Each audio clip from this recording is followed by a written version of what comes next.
কেউ কারোর সাথে রাগারাগি করছে, সেই রাগারাগিটা ঠিক আছে বাইরে দেখাচ্ছে রাগ নেই, ভেতরে সে ফুটছে টকবক টকবক করে। It is not right, it is huge amount of negative karma যেটা ফুটছে ভেতরে। যদি বাইরেও কাম ভেতরেও কাম হয় তবে কিন্তু সেই সিচুয়েশন অফ ডিট্যাচমেন্টটা খুব এনজয়েবল।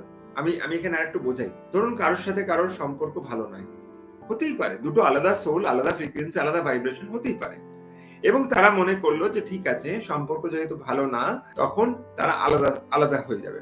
এই আলাদা হয়ে যাওয়ার সময় আমি যখন কাউন্সিলিং করি আমি দেখি যে ম্যাক্সিমাম সিচুয়েশনে একে অপরের উপর গ্রাজ, একে অপরের উপর নানান রকম কথাবার্তা, নানান রকম নেগেটিভ ভাইবস, নেগেটিভ ভাইব্রেশন, এবং তারপরে যখন আলাদা হচ্ছে it is highly negative as environment. তারা বুঝুক যে এই সিচুয়েশনে যদি তারা একে অপরের সাথে পজিটিভ ভাইব্রেশন নিয়ে এক্সিট করে তাহলে কিন্তু দুজনেই ভালো থাকবে।